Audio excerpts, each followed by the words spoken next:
یره جی ما خو چپلې چولې وې هغې کې راوستم. په چپلو کې خو یې راوستې بچې راوستې په څه کې؟ په ډاکسن کې جي. و د ډاکسن بچې کیس دې څه کیس کړی؟ کیس مې داسې کیس کړی ساره زه کار ته تلم نو کور ته مې شنه سجي راغله. ما ورته مې دا تاسو تیاره کړئ زه چې کار نه راځم دا به زه خورم. ښه بچې دا راته ووایه چې دا شنه سجي څه شی وي؟ دا خو د ساګ ګېډه وي دی غریبانانو سجي وي. نو ما ورته چې کار نه رالم ما ورته هغه شنه سجي راواچوه. نو هغې راته وویل هغه غونډه سیزلې شوې ده. نو بس دغه رنګ هغې سره ما شور وکړو. هغې راپسې جارو راواغېسته. نو ما ورته چې تا جارو راواخیسته ویل ما په پښو کې بنګړي اچولي څه. بس زه لاړم ما کمرې نه ورپسې چې کوم دی مشین راواغېستو.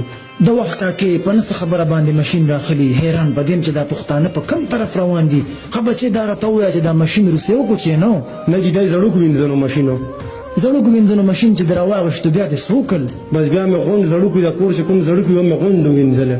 د وخت کاکیا ته چې زړوکې وینځې په شا نه ګورې؟ نه جي په شا مې په دې وجه نه کتل چې په شا راته ډېر زیات څښا لوښي پراته او د کور جارو هغه مو وانغوښتله.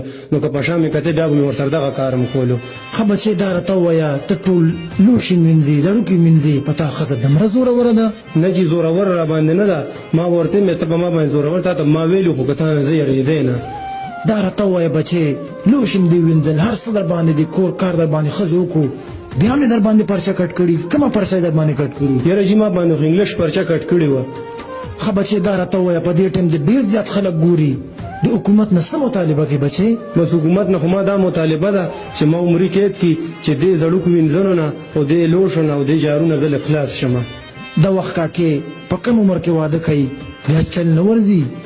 مینه والو تاسو ټولو ته خواست دی چې په کم عمر کې واده مه کوئ. د وخت کاکي ته وګورئ دی به ځي تورو تنبو شاته.